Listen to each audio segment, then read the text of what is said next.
말씀은 창세기 18장 20절 보겠습니다. 창세기 18장 20절에서 33절 보겠습니다.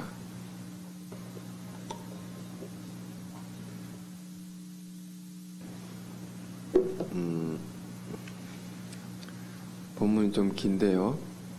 저와 여러분이 한 절씩 교독해 보겠습니다.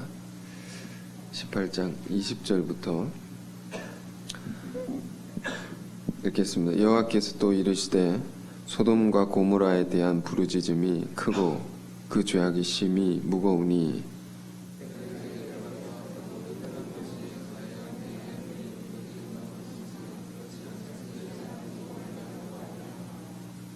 그 사람들이 거기서 떠나 소돔으로 향하여 가고 아브라함은 여호와 앞에 그대로 섰더니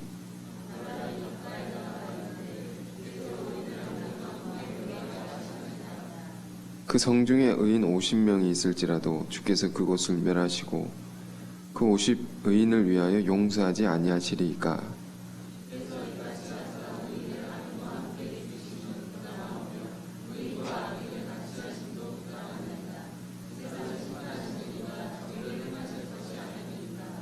여호와께서 이르시되 내가 만일 소돔 성읍 가운데서 의인 50명을 찾으면 그들을 위하여 온 지역을 용서하리라.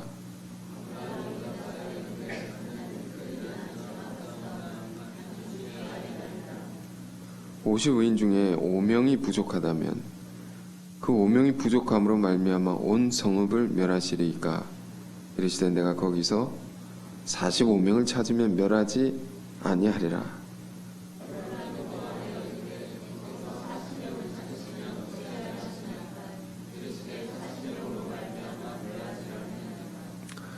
아브라함이 이르되 내 주여 노하지 마시옵고 말씀하게 하옵소서. 거기서 30명을 찾으시면 어찌하려 하시나이까. 이르시되 내가 거기서 30명을 찾으면 그리하지 아니하리라.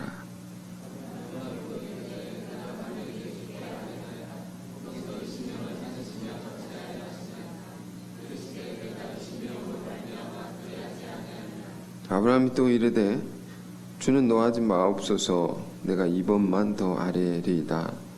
거기서 10명을 찾으시면 어찌하려 하시나이까. 이르시되 내가 10명으로 말미암아 멸하지 아니하리라.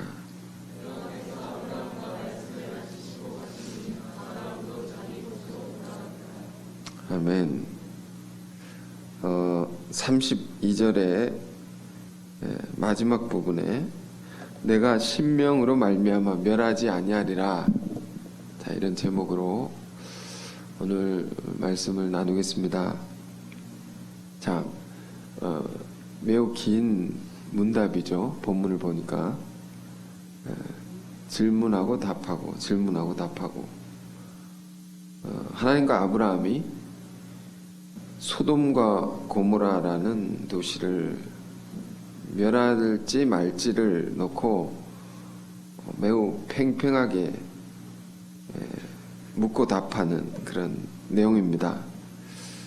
하나님께서 소돔과 고모라라는 도시를 보니까 죄악이 심히 크므로 멸해야 되겠다는 것입니다. 우리는 여기서 먼저 생각해 볼 수 있는 것은 죄악은 꼭 심판을 받는다는 것입니다. 죄악은 꼭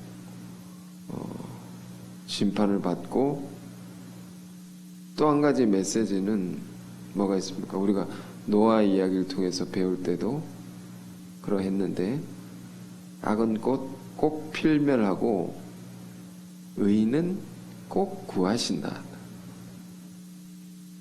자, 그래서 지금 소돔과 고모라는 도시가 죄악이 극에 달해서 심판하시겠다는 것인데, 근데 아브라함이 그 도시를 심판하려는 하나님께 뭘 합니까? 심판을 최대한 거두시도록 그 도시를 두고 간구하는 것이죠.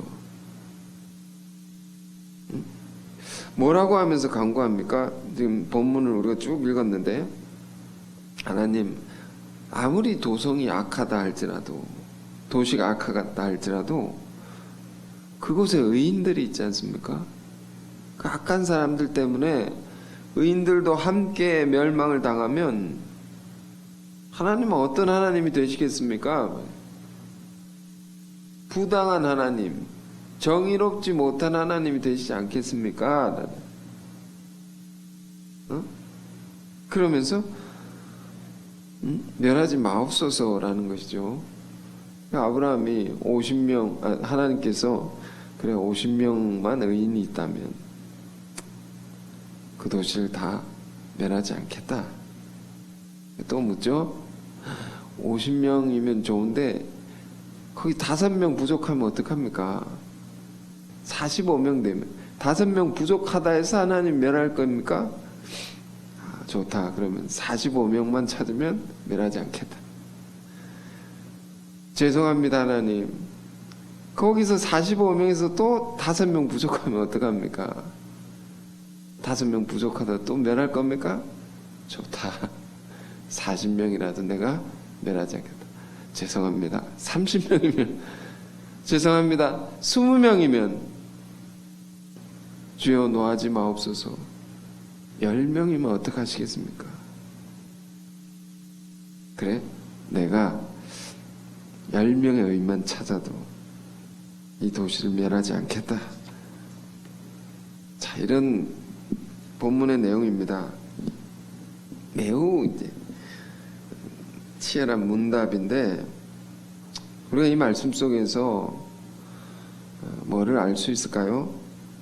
하나님은 어떤 분이신가? 우리가 믿는 하나님은, 우리가 믿고 의지하는 하나님은 어떤 분이신가? 심판하기보다 구원하길 원하신 하나님, 넘치는 자비의 하나님이시다라는 것입니다. 베드로후서 3장 9절에 이런 말씀이 있습니다. 주의 약속은 어떤 이들이 더디다고 생각하는 것 같이 더딘 것이 아니라 오직 주께서는 너희를 다하여 오래 참으사 아무도 멸망하지 아니하고 다 회개하기를 이르기를 원하시느니라. 그 하나님께서 이 세상을 심판하시 죄악이, 그러니까 마지막 때가 되면, 주의 약속은 마지막 때가 되면 심판하시고 구원하시죠. 그런데 왜 심판을 빨리 안 하시냐 말입니다. 세상이 악한데.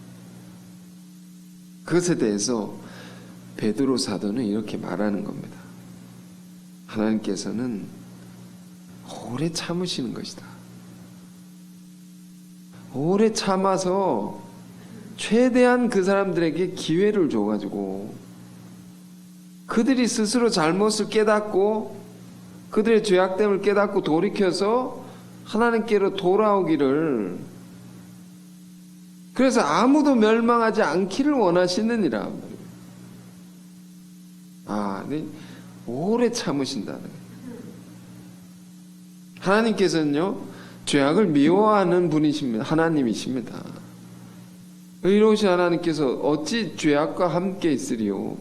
함께 있을 수 없죠? 미워하시죠? 그러나 죄인은 긍휼히 여기시는 하나님, 그들이 회개하고 돌이키기를 끝까지 바라시고 끝까지 기다리시는 하나님이시다. 지금 본문을 보면 소돔과 고모라라는 도시가 나옵니다. 이 도시는 우리가 매우 잘 알다시피 말할 수 없이 퇴폐한 도시였습니다. 죄악의 도시였습니다. 오늘날 번지고 있는 동성애라는 죄가 가득했던 그 도시죠. 말할 수 없이 음란했던 도시죠. 오늘 본문 다음을 보면요, 18장을 읽었는데 19장을 읽어보면 이 도시가 결국 멸망을 당합니다. 멸망을 당합니다. 이 도시에 관해서, 도시가 멸망한 일에 대해서 유다서 1장 7절에는요 뭐라고 기록되었냐면, 그 도시가 범한 죄악으로 말미암아 영원한 불의 형벌을 받았다. 그래서 후세의 본보기가 되었다라고 말하고 있습니다. 죄로 말미암아 불의 형벌을 받았다.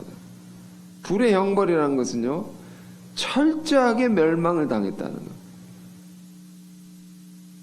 그런데 그렇게 멸망을 당하기 전에 오늘 본문을 보면, 본문에 하나님과 아브라함의 문답이죠. 이것을 보면 이게 뭘 알 수 있는가? 그 도시가 멸망을 당하지 않을 수 있는 길이 있었다는 겁니다. 그건 뭡니까?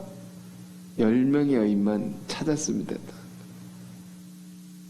죄악에 물들지 않는 10명의 의인들만 있었더라면 그 도시가 아무리 참혹한 죄악의 도시였다 할지라도 멸망을 안 당할 수 있었다는 겁니다. 10명의 의인.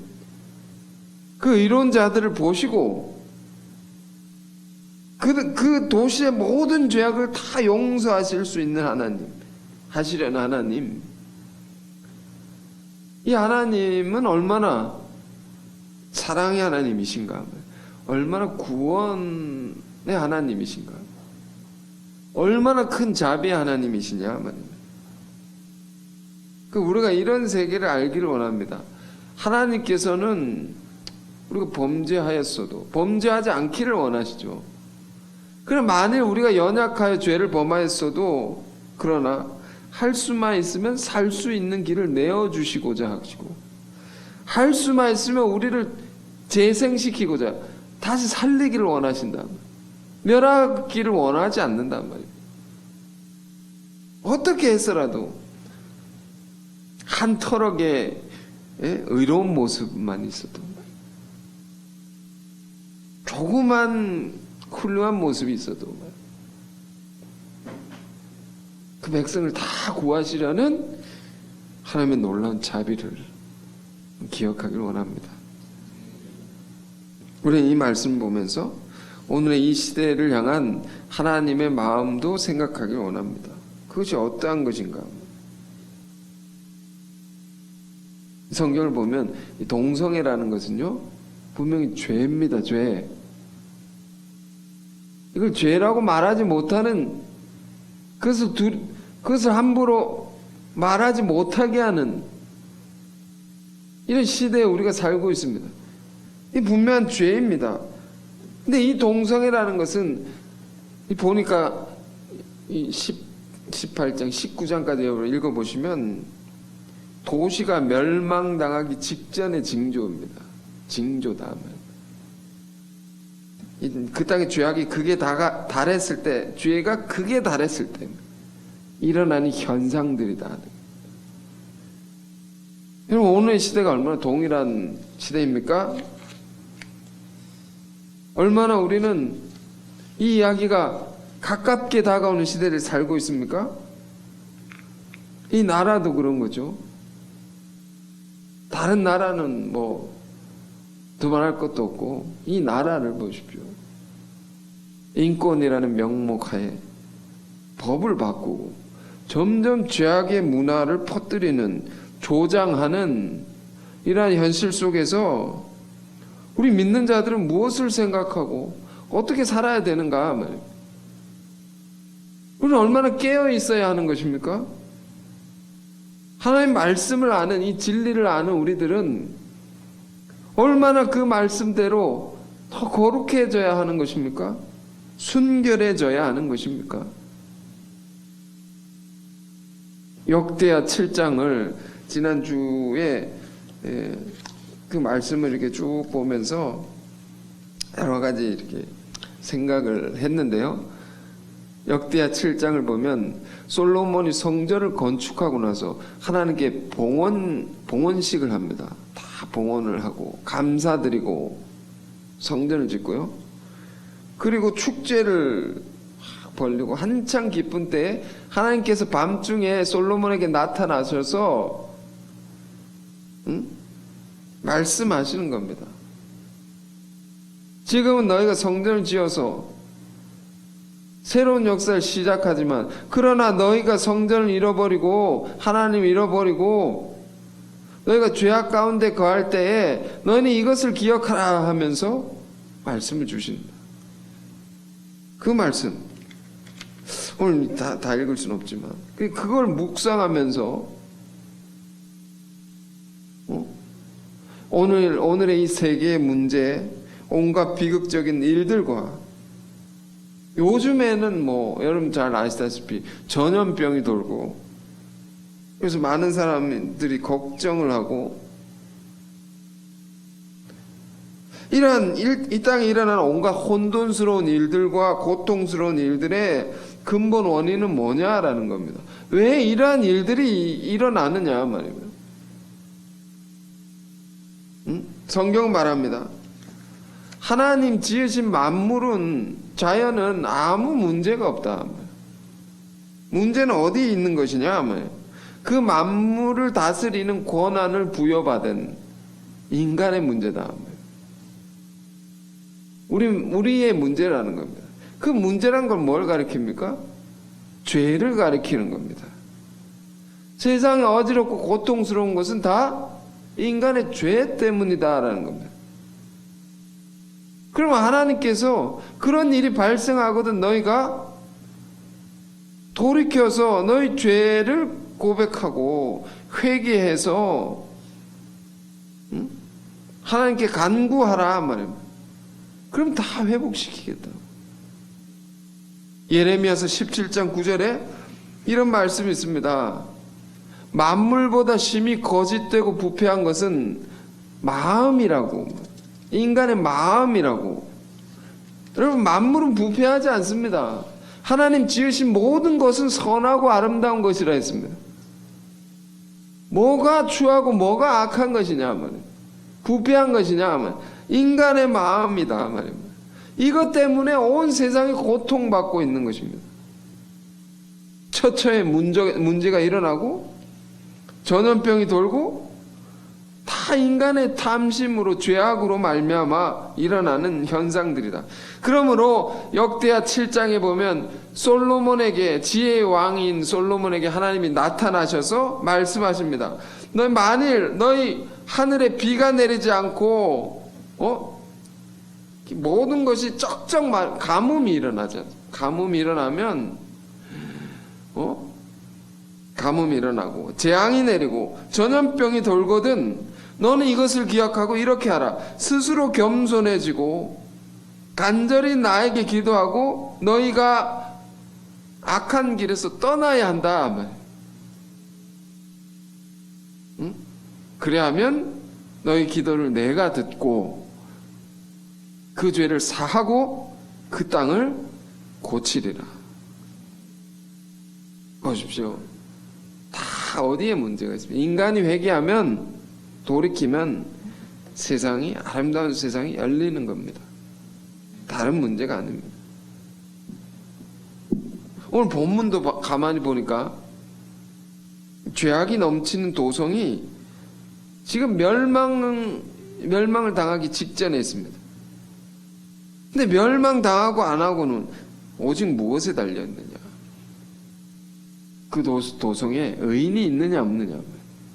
10명만 있어도, 큰 도성에 10명만 있어. 소수의 의인들에게 달려있다는 겁니다. 모든 것이 멸망당하고, 마치 바다의 물이 썩지 않는 이유처럼 큰 바다에 온갖 폐기물과 오물들을 다 쏟아부어도 바다가 왜 썩지 않느냐 하면, 그것은 그 안에 녹아져 있는 염분, 3%의 염분, 그 소금 때문이라는 것입니다. 소위 이것이 3% 이론이라고 하는데, 이 시대도 아무리 부패하고 죄악이 넘치는 시대라 할지라도 하나님이 이 세상을 멸하지 않는 것은 무엇 때문입니까? 하나님이 택하신 순수한 하나님의 백성들이 있기 때문인 것입니다. 3%의 의인들, 그들만 있어도 온 나라를 바꿀 수 있고 세계를 바꿀 수 있다. 회복할 수 있다. 교회사적으로 볼 때도 로마 제국이요, 큰 제국이 기독교를 나라의 종교로, 국교로 받아들였을 때가 있었습니다. 그때에 크리스찬들의 비율이 3%가 되지 않았다면 특히 적은 수였습니다. 다 변화시켜낸 겁니다. 그 제국을. 그러면 오늘의 부패하고 죄악된 시대가 간절히 필요로 하는 자들은 누구냐? 절박하게 요구하는 사람들은 어떤 사람이냐? 이처럼 죄악에 물들지 않고 순수하게 거룩하게 하나님의 말씀을 따라 사는 자들, 소돔과 고모라의 10명의 의인과 같은 자들이다 하는 것입니다. 이러한 사람들 우리가 되기를 원합니다. 산상순을 보면요, 그런 말씀이 있어요. 산 위에 모여있는 제자들을 두고 예수님이 산 위에서 말씀을 가르치지 않습니까? 예수님이 이렇게 말합니다. 너희는 세상의 빛이다. 너희는 세상의 소금이다. 요즘 이 말씀이 좀 많이 와닿는 것입니다. 저는 너희는, 우리는 읽을 때 이렇게 읽을 수 있습니다. 우리는 어떤 사람들인가? 정체성이죠, 정체성. 응? 우리는 어떤 사람들이냐 말입니다. 늘 말씀드렸지만 산 위에 그 예수님의 말씀을 듣는 산 위에 있는 무리들이 어떤 사람들입니까? 어떤 종류의 사람들이었습니까? 마태복음 5장에 팔복선언을 보니까 팔복선언, 심령이 가난한 자는 복이 있나니 그들이 천국이 그들의 것임이요. 심령이 가난한 자. 같은 산상수훈을 누가복음 6장에서는 심령이란 단어를 뺐습니다. 가난한 자들은 복이 있나니. 이렇게 되어 있어요. 또 마태복음 5장 팔복선언 중에 의에 줄이고 목마른 자는 복이 있나니 그들이 배부를 것이며, 또 누가복음 6장의 산상수훈에서는 의에라는 말이 뺐습니다. 줄인 자들은 복이 있나니 그들이 배부를 것이며. 이게 무슨 얘기를 하는 겁니까? 그러니까 예수님의 말씀을 듣는 산 위에 모인 예수님의 제자들이라고 하는 사람들이 다 어떤 사람들이었습니까? 알고 보니까 가난하고 배고프고 고통받고 억울하고 박해받는 사람들, 세상의 밑바닥에 참 힘들게 살아가는 사람들, 그런 자들이 예수님의 제자로 부름받았다 말입니다. 그런 자들에게 예수님이 뭐라고 말씀하시냐 말입니다. 그들 안에 담겨있는 하나님의 놀라운 세계를 보시고, 그들 안에 있는 아름다운 세계를 보시고, 순수한 세계를 보시고, 그들 안에 한없는 하나님의 소망을 두시고 말씀하신 겁니다. 너희는 세상의 빛이다. 너희는 세상의 소금이다. 너희가 이런 사람들이라는 것을 정말로 알고 살아야 된다. 너희로 말미암아 세상의 온갖 어둠이 다 거두어질 것이고, 너희로 말미암아 이 땅에 이 세상의 모든 부패한 것은 다 정화될 것이다. 너희는 그런 사람들이라고. 여러분, 우리가 그런 사람들입니까? 아멘. 그렇게 부름 받았습니다. 놀라운 사명으로 부름 받았습니다. 이걸 우리가 알고 살기를 원하는 겁니다. 우리가 잘 아는 유명한 이야기 또 하나 있습니다. 영국의 성공회 한 신부님이 3명이 질문했습니다. 집을 짓는데 돌을 깎고 있는 세 사람에게 질문, 돌로 집을 짓는데 돌을 깎고 있는 세 사람 질문, 당신은 뭘 하고 있습니까? 첫 번째 사람은 그냥 돌을 깎고 있습니다. 보면 모릅니까? 돌을 깎고 있습니다. 두 번째 사람에게 당신 뭘 하고 있습니까? 집을 짓고 있습니다. 세 번째 사람에게 물었습니다. 당신 뭘 하고 있습니까? 그는 이렇게 대답했습니다. 저는 하나님의 큰 성전을 짓고 있습니다. 그 사람이 같은 일을 해도 세 종류의 사람이 있는 겁니다. 자기가 하는 일이 뭔지도 모르고 그냥 일상적으로 한 사람이 있는가 하면 큰 집을 짓고 있습니다. 거룩한 하나님의 전을 짓고 있습니다. 다르죠? 다른 것이죠. 왜 이런 말씀을 드립니까? 우리가 우리 자신이 어떠한 사람인지를 우리가 알고 살아야 됩니다. 어떠한 일로 사명으로 하나님께 부름받은 자들인지를 정말 깨닫고 살아야 된단 말이에요.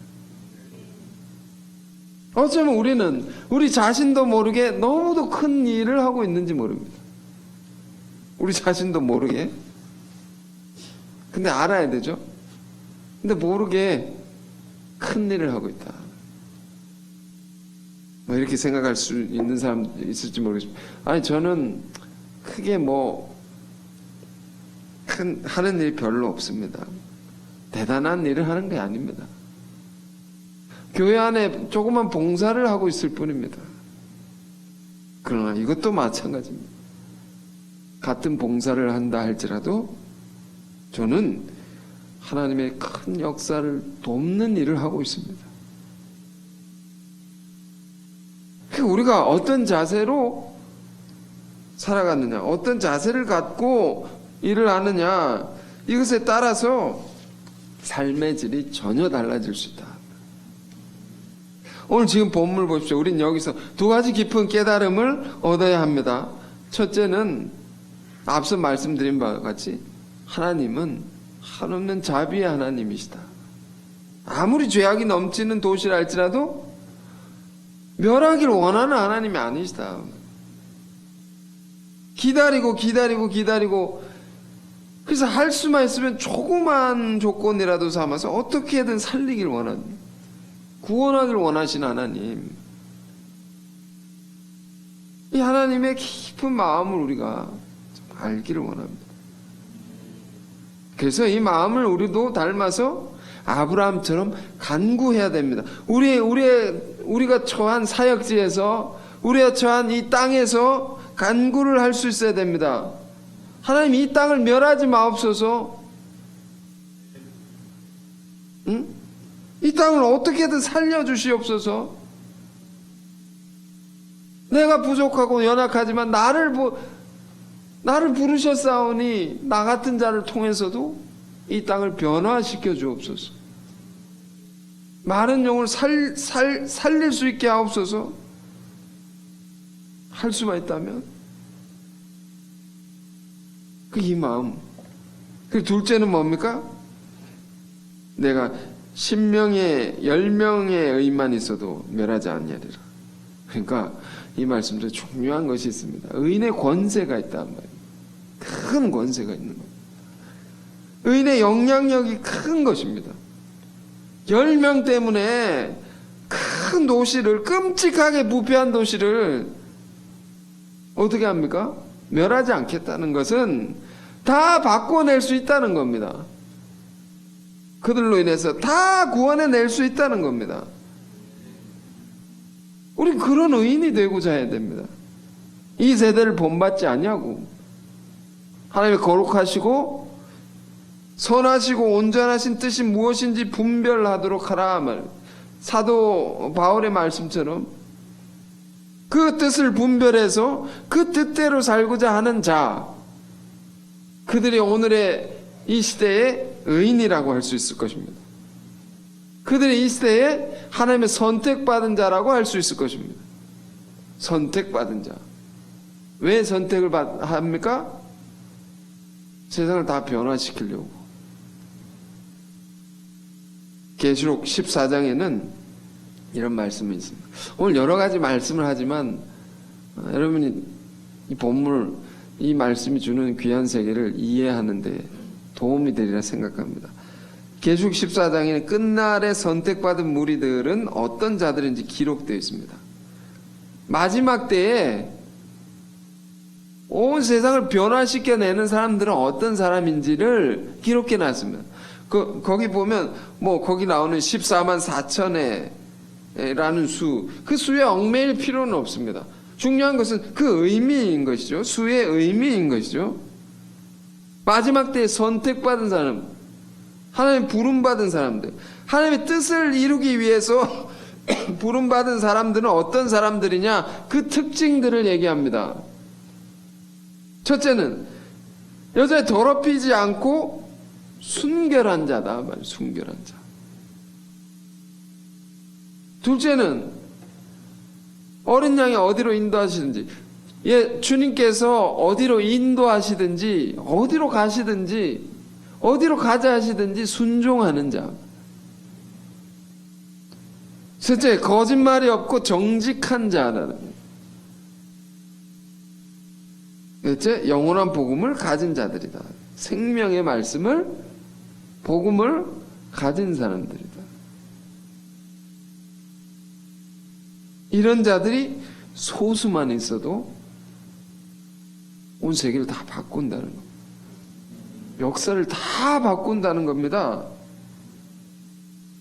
그 권세와 영향력이 심히 크다는 겁니다. 여러분, 우리가 이런 자들이 되기에 힘써야 할 줄 믿습니다. 우리는 더 순결해지도록 지려고 해야 되면, 세상이 부패해질수록 그걸 보면서 우리는 더 순결해지려고 해야 되겠, 마음을 품고, 이 불순종의 이 세상을 보면서 우리는 더 순종하려고 하고, 더 정직하려고 하고, 주의 말씀 주야로 묵상하고, 그 말씀대로 더 열심히 살아가려고 하는 자가 되어야 된다. 우리가 그런 마음을 가지고 살 때 우리를 통해서 큰 역사를 일으킵니다. 하나님께서. 저는 요 며칠 동안 여러 이야기를 들으면서 또 어떤 경험을 하면서 하나님께서 주신 소중한 세계는 이런 겁니다. 너희가 복의 근원이다. 여러분, 이 말씀을 잘 담기를 바랍니다. 하나님께 부름받는 우리가 복의 근원입니다. 믿음의 조상 아브라함에게 주신 복이죠. 그에게 주신 권세인 것이죠. 창세기 12장에 나오는 복의 근원이 될지라 하면서 뭐라고 합니까? 하나님께서 아브라함에게 너를 축복한 자에게 내가 축복하고 복을 내리고 너를 저주한 자에게 내가 저주하리라. 우리가 이런 사람들입니다. 조금 교만한 말로 들릴 수 있을지 모르겠지만, 우리에게 잘해주는 사람은 복을 받고, 우리를 함부로 한 사람은 저주까지는 말하기는 그렇고 어려움을 당한다. 두려운 자리죠. 이런 이야기들이 너무 많습니다. 주일 설교 중에 이런 얘기를 하기는 어렵습니다만, 몇 가지만 말씀드리면, 우리 섬기는 하나님의 일을 돕다가 부자가 된 사람이 있습니다.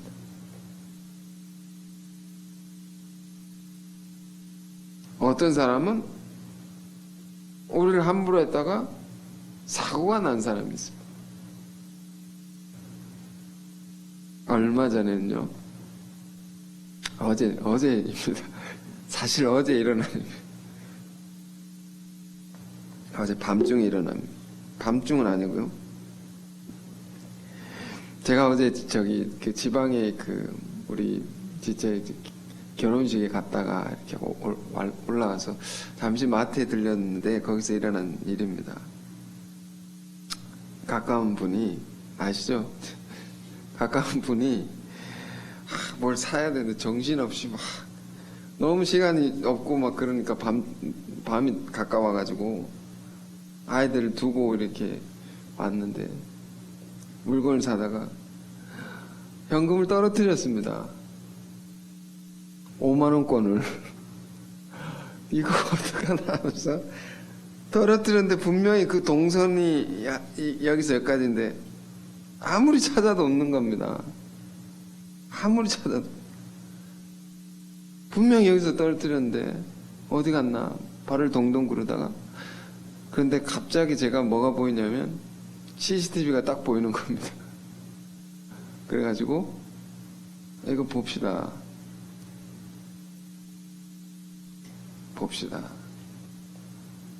그래서 보려고 하는데 어떤 분이, 직원 한 분이 갑자기 나가셔서 담배를 뻐끔뻐끔 피우고 계신 겁니다. 직원 하나가. 보니까 그 직원입니다. 그걸 가지고 간 겁니다. 딱 잡혔습니다. 우리가 뭐라고 안 하고 그냥 조용히 왔습니다. 뭐 그냥 지나갈 수 있는 사건인데 그분이 굉장히 망신을 당했을 것입니다. 이게 좀 우리가 잘 살아야 되겠다. 두려운 자리에 내가 있다, 이런 생각을 이렇게 쫙 주셨습니다. 나로 말미암아 다른 사람이 죄를 짓게 되면 큰일을 당할 수도 있다. 그리고 나로 말미암아 선을 행하게 되면 큰 복을 받을 수도 있겠다. 이런 깊은 깨달음을 주셨습니다. 여러분, 왜 우리에게 이런 큰 권세를 주신 것입니까? 우리가 큰 사명이 있기 때문입니다. 하나님의 거룩하고 위대한 뜻이 우리를 통해서 이루길 원하시는 겁니다. 세상을 변화시키고 하나님의 나라를 이루는 이 큰 사명이 우리에게 있기 때문에 우리의 그 권세도 주신 것입니다. 우리는 뭐라고 합니까? 세상의 빛이다. 우리는 세상의 소금이다. 어둠을 다 몰아낼 수 있습니다. 우리가 하는 일들을 통해서. 부패한 모든 것들을 깨끗게 만들 수 있는, 여러분, 우리가 하는 일들을 잘 보셔야 됩니다. 오늘 말씀 이렇게 말합니다. 내가 의인 10명으로 말미암아 죄악이 극에 달한 도시 전체를 멸하지 않겠다. 이 말은, 그러니까 거꾸로 읽으면 멸하지 않겠다는 것은 10명을 통해서 다 변화시키겠다, 다 구원하겠다라는 뜻입니다. 세상이 어두워질수록 우리의 역할은 더 커지는 겁니다. 세상이 부패할수록 세상은 우리를 더 간절히 찾는 것입니다. 도와주십시오. 도와주십시오. 빛을 밝혀주십시오. 부패하지 않게 해주십시오. 우리를 붙드는 겁니다. 스가랴서 마지막 말씀, 스가랴서 8장 23절에는 이런 말씀이 있습니다. 이방 사람 10명이 유다 사람, 선민을 말합니다. 하나님의 사람을, 유다 사람 1명의 옷자락을 잡는다. 이런 예언이 있습니다. 세상 사람이 10명이 예수 제대로 믿는 사람 한 사람 옷자락을 붙들고 늘어진다. 왜? 그 이유에 대해서 말합니다. 하나님이 너희와 함께 하심을 내가 들었는데 나 좀 데려가 달라. 그러면서 붙든다는 겁니다. 옷자락을. 제발 나를 좀 데려가 달라. 나도 좀 살려달라고. 왜 그런 겁니까? 그들에게는 하나님이 없기 때문입니다. 하나님이 없다는 것은 뭘 의미합니까? 그것은 어둠이요, 절망이요, 허무요, 파멸과 고통과 죽음인 것입니다. 그러니 나를 좀 살려달라. 여러분, 그러므로 우리가 어떠한 사명으로 부름을 받았는지, 우리가 왜 여기에 서 있는지, 어디에 서 있는지 오늘 이 말씀을 통해서 깊이 생각하기를 원하고요. 그래서 우리가 이 시대에 의인들이 되어서 파멸과 고생의 길로 가는 수많은 영혼들을 돌이키고 구원하는, 그래서 온 세상을 변화시켜낼 수 있는 세상의 빛과 소금들이 저와 또 여러분들이 다 되시기를 축원합니다. 아멘.